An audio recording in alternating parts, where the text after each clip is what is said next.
غذا کو چبا کے کھاتے ہیں وہ بچے دیتے ہیں، جو اپنی غذا کو نگل کے کھاتے ہیں وہ انڈے دیتے ہیں۔ ساری مسجد چپ ہو گئی علی کے جواب کے سامنے، اور ابو طالب کا بیٹا مسکرا کے ایک ایک کی آنکھوں میں آنکھیں ڈال کے منبر سے کہہ رہا تھا کوئی اور ہے پوچھنے والا؟ اگر کوئی رہ گیا ہو تو وہ بھی پوچھ لے۔ خدا کی قسم تم قیامت تک علی سے یہی سوال کرتے رہو، علی قیامت تک تمہیں مختلف جواب دیتا رہے۔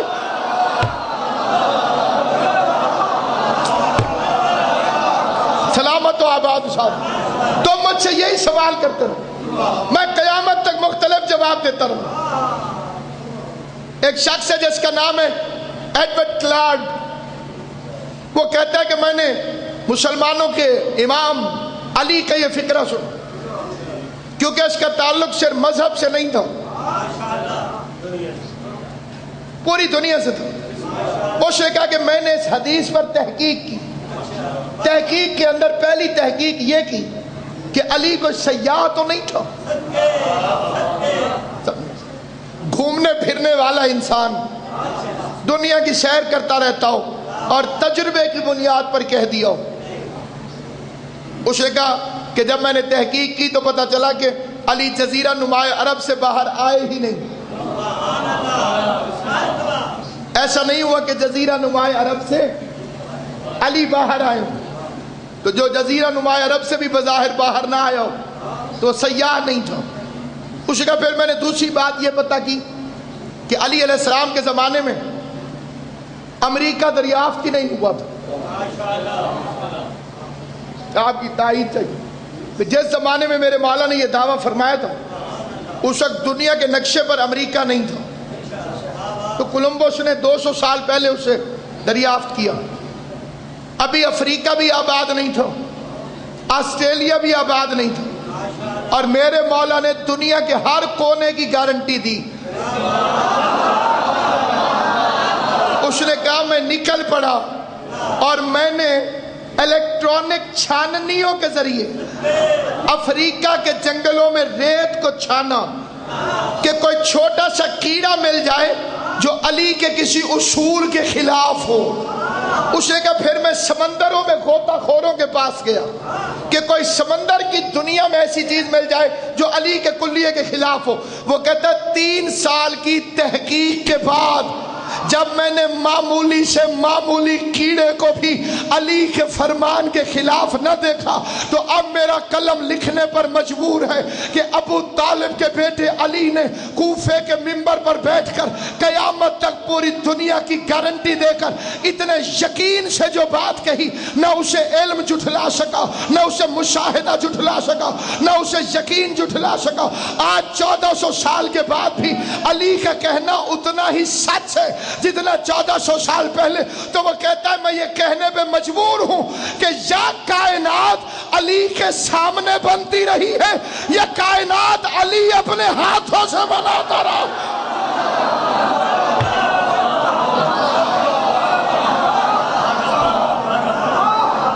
یا اس کے سامنے بنتی رہی یا وہ اپنے ہاتھوں سے بناتا رہا، ورنہ اتنے اعتماد سے وہ کیسے فرما دیتا، اتنا عرصہ پہلے وہ کیسے یہ فکرے کہہ دیتا۔ تو سامعین گرامی، حسد کی بنیادی وجہ یہی ہے کہ یہ گھرانہ علم کا گھرانہ۔ ایسا کبھی نہیں ہوا کہ کسی نے سوال کیا اور علی نے مہلت مانگی ہو کہ تو کل پوچھنا، اور ایسا بھی کبھی نہیں ہوا کہ علی علیہ السلام نے سوال سننے کے بعد کہا سمجھ نہیں آئی ایک دفعہ پھر پوچھنا۔ اتنی دیر کی بھی مہلت نہیں، بلکہ میرے امام وہ ہے کہ ایک بندے نے خط میں سوال لکھا امام حسن عسکری کو، اور اس نے 7 سوال لکھے، امام نے 10 جواب دیے۔ 7 جواب لکھنے کے بعد مولا نے لکھا اس کے بعد تیرے پاس سیاہی ختم ہو گئی تھی، 3 سوال تیرے دل میں رہ گئے تھے، ان کے جواب یہ ہیں۔ آل محمد جو ہونے کو ہونے سے پہلے جانے، فقہ جعفریہ میں اسے امام کہتے ہیں۔ ہمارے ہاں امام وہ نہیں ہوتا جس غریب کو چاولوں کے نیچے بوٹیاں نظر نہ، صاحب علم ہونا چاہیے۔ اور پھر میں اس سوال کے جواب کے بعد آپ کی خدمت میں اس طرف ایک صلوات پڑھ لیں محمد و آل محمد۔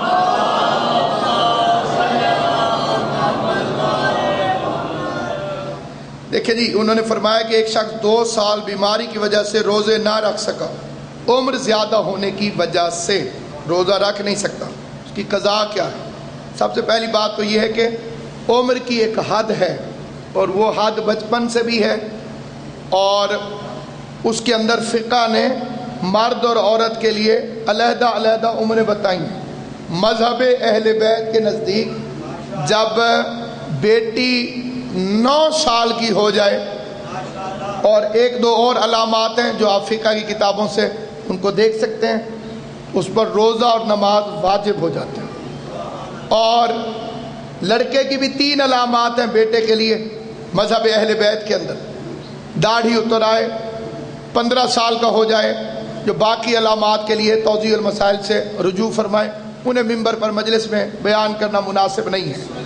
وہ 3 علامات اس کی، 3 علامات اس کی، 15 سال کا لڑکے کے لیے، 9 سال کے لیے بیٹی۔ اس کے بعد ضعیفی کے اندر بھی اللہ نے ایک حد مقرر فرمائی۔ یہ نہیں ہے کہ انسان ضعیف ہو جائے اور پھر بھی کہے کہ جی میں تو ضرور رکھساں جی، کیونکہ روزہ مشقت کا نام نہیں، اطاعت کا نام ہے۔ اسی طرح سے بیمار کے لیے بھی کہ ایک شخص گردے کی بیماری میں مبتلا ہے، روزہ رکھنے سے لاغر ہو جاتا ہے، وہ روزہ رکھے یا نہیں؟ اگر یہ بندہ روزہ رکھے گا تو گناہگار ہوگا۔ یہ میں مذہب شیعہ خیر البریہ کے مطابق مسئلہ آپ کی خدمت میں عرض کر رہا ہوں۔ اللہ نے فرمایا کہ مریض اور مسافر، ان دونوں کے لیے مرض وعلی سفر من ایام معدودات الاخر، ایک مریض ایک مسافر۔ مذہب دین اس چیز کا نام نہیں کہ اللہ فرماتا ہے کہ ضرور تم مشقت میں پڑو۔ عبادت خداوند کریم کی طرف سے بندوں پر ہے، لیکن صحت کے ساتھ۔ اگر کوئی بندہ روزہ رکھنے سے بیمار ہو جاتا ہے اور پھر بھی وہ زبردستی روزہ رکھے تو اس نے گناہ کیا۔ اللہ فرمائے گا میں نے تجھے کب کہا تھا کہ تو اپنے آپ کو مشقت میں ڈال؟ توجہ ہے یا نہیں؟ اگر بیمار جیسے صحت مند روزہ نہ رکھے تو گناہگار، مریض روزہ رکھے تو گناہگار۔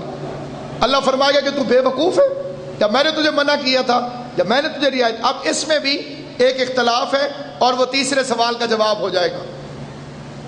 یہ فقہی اختلافات ہیں کہ بندہ کتنا بیمار ہو اور روزہ نہ رکھے۔ برادران اہل سنت کے نزدیک ان کا مسئلہ یہ ہے کہ جس میں موت کا اندیشہ ہو، جس بیماری میں انسان کے مر جانے کا خطرہ ہو، اس میں نہ رکھے۔ تو آج کل تو بندہ چھینک سے بھی مرتے ہوئے نظر آتے ہیں، نت چھاوے تو بندے مر گئے، کیوں یا جی الٹی آئی ہے تو مر گئے جی۔ تو پھر کون سی بیماری ہے جس میں یہ گارنٹی ہے کہ اس میں موت آ سکتی ہے، اس میں نہیں آ سکتی؟ قرآن مجید کی عزت کی قسم، قیامت تک فخر کرو مذہب اہل بیت پر، کیونکہ یہ اللہ کا مذہب ہے۔ امام صادق سے بندے نے پوچھا مولا بندہ کتنا بیمار ہو تو روزہ نہ رکھے؟ کسی بیماری کی حد، بعض بیماریاں ایسی ہیں جن کی حد ڈاکٹر بھی نہیں بتا سکتے۔ ایک بندہ جھوٹ بول دے میرے پیٹ میں درد ہے، ڈاکٹر کیسے بتائے گا کہ ہے کہ نہیں؟ ابتدائی ڈاکٹر تو نہیں بتا سکتے، وہ پیٹ پہ ہاتھ رکھے ہائے، اس کا کیا علاج ہے؟ آپ کے کئی وکیل حضرات عدالت میں کہتے ہیں جی مجھے ہارٹ اٹیک ہو گیا میں آج نہیں آ سکتا، اس کا کیا کوئی چیک اپ کرے گا؟ یہ ہے مذہب شیعہ۔ امام صادق سے بندے نے پوچھا مولا بندہ کتنا بیمار ہو تو روزہ نہ رکھے؟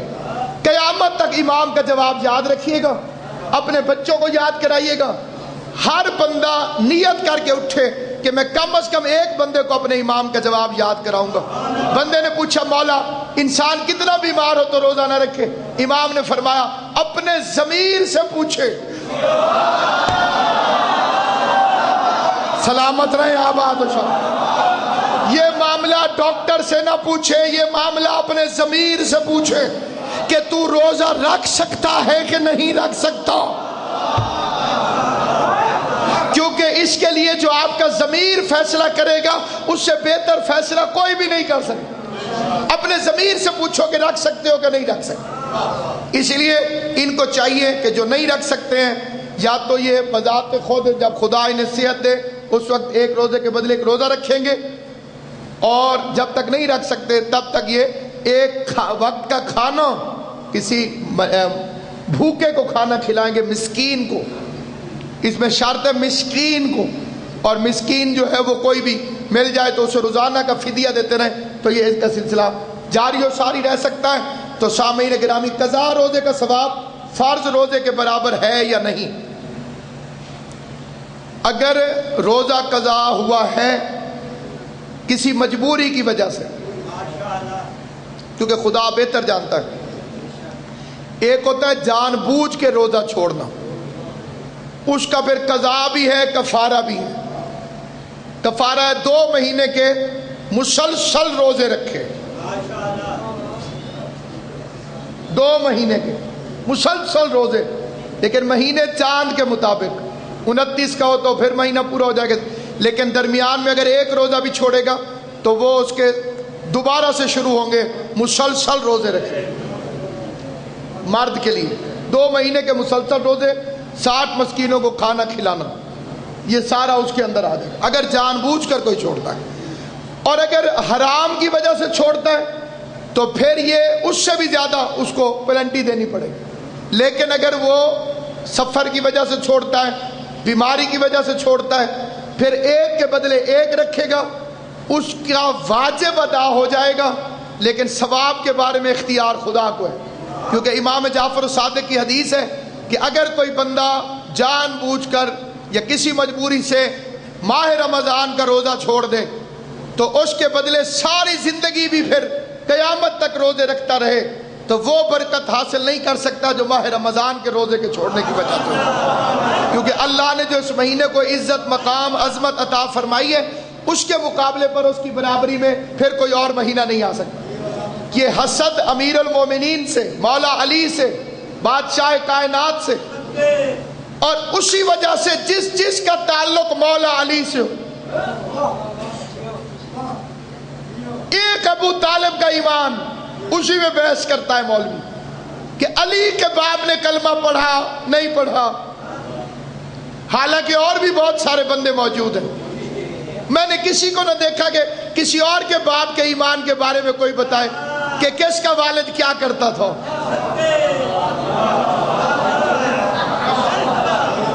ہم سے سنتے نہیں، خود بتاتے نہیں، کیونکہ ایسے ایسے عزت مآب بزرگ میں نے تاریخ میں دیکھے کہ جن کے والدین کے پیشے پڑھ کے بندے کو شرم آتی۔ ایک بہت بڑے گرو گھنٹال کا باپ عرب کے ایک رئیس کے دسترخوان پر مکھیاں اڑانے کی نوکری کرتا تھا۔ کیا طرفہ تماشا ہے کہ اس دور کے بونے اپنے سے بڑے لوگوں کا قد ناپ رہے، اپنے حالات یہ ہیں، اور مقابلہ ابو طالب کے بیٹے سے۔ پھر ایسے ہی بے غیرتوں نے یہ باتیں پھیلائی ہیں کہ سید اور امتی میں کوئی فرق نہیں، کیونکہ وہ اپنے بے عزتوں کو عزت کروانا چاہتے ہیں۔ تو سامعین گرامی، خدیجۃ الکبریٰ سے دشمنی کی وجہ کیا ہے؟ کہ وہ علی کی ساس ہے۔ شہید محسن نقوی کے 6 مصرے پڑھتا ہوں، وہ فرماتے ہیں قائم ہے شرافت تو نبوت کی بدولت، قائم ہے شرافت تو نبوت کی بدولت، اور پھیلی ہے نبوت تیری دولت کی بدولت۔ آل محمد آپ کو سلامت رکھے، آل محمد آپ کو آباد و شاد رکھے۔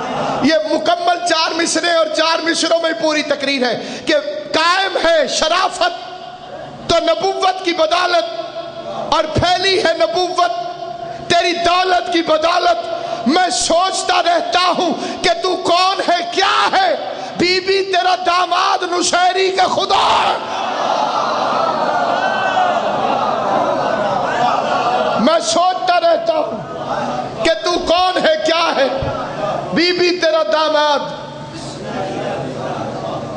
سب سے پہلے محمد مصطفیٰ کی رسالت پر ایمان لانے والے کا نام ہے علی، اور سب سے پہلے علی ولی اللہ پر ایمان لانے والی کا نام ہے خدیجہ۔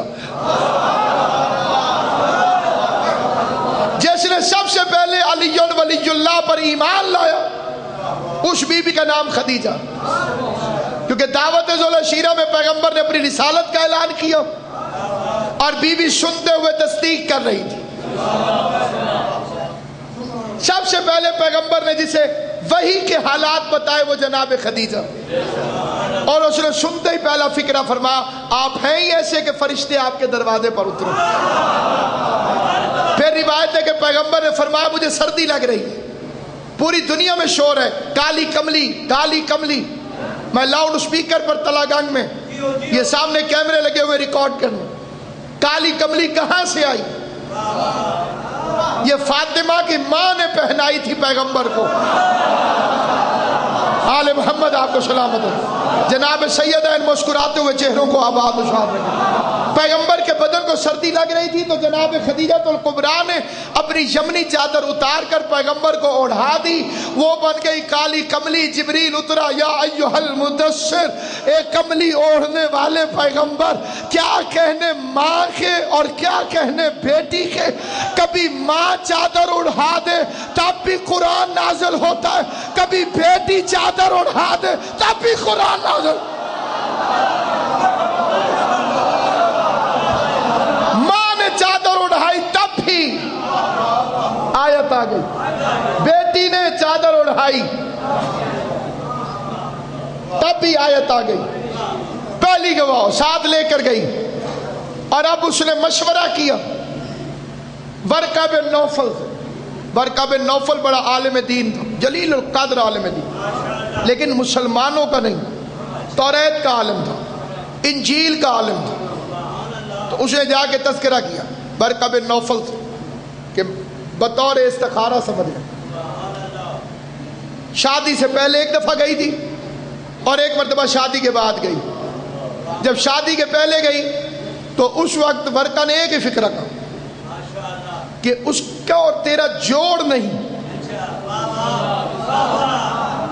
تو ایک مرتبہ حیران ہو کر جناب خدیجہ الکبریٰ نے پوچھا کہ کس وجہ سے اس کا اور میرا جوڑ نہیں؟ اس نے کہا اس کے بعد دولت نہیں،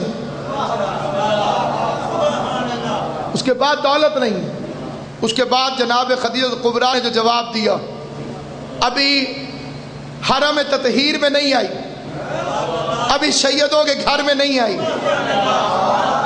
ابھی حرم پیغمبر نہیں بنی، ابھی اس نے علی کے خطبے نہیں سنے، ابھی اس نے پیغمبر سے قرآن نہیں سنا، لیکن شادی سے پہلے ہی خدیجہ الکبریٰ اتنی عرفان والی ہے کہ جب ورقہ نے کہا کہ دولت نہیں، مسکرا کے کہہ دیا اس کے پاس نہیں ہے، میرے پاس تو ہے۔ اس کے پاس نہیں ہے، میرے پاس تو ہے، میں ذمہ داری سے فکر پڑا۔ پہلا فکر کہا اس کے پاس تو نہیں ہے، میرے پاس تو ہے، تو پھر مجھے کیا ضرورت ہے دولت؟ اور ویسے بھی ورقہ دولت تو تراشے ہوئے ناخن کی طرح ہے، جو دھوپ اور چھاؤں کی طرح ہے، کبھی ہوتی ہے کبھی نہیں ہوتی۔ علی کے گھر میں آنے سے پہلے، پیغمبر کی زوجہ بننے سے پہلے اتنی عظیم ہے خدیجہ الکبریٰ کہ وہ مال کو ویسے ہی حقیر سمجھتی ہے جیسے محمد اور علی سمجھتے ہیں، اس سے پہلے اتنی عظیم ہے۔ اس کے بعد ایک اختلاف ہے، اس اختلاف کی ڈیٹیل میں نہیں جاتا، لیکن ایک فکرہ کرتا ہے۔ وہ اختلاف یہ ہے کہ پیغمبر کی بیویاں چادر تطہیر میں کیونکہ نہیں آئیں، اس لیے ہمارے نزدیک وہ مطہرات نہیں ہیں۔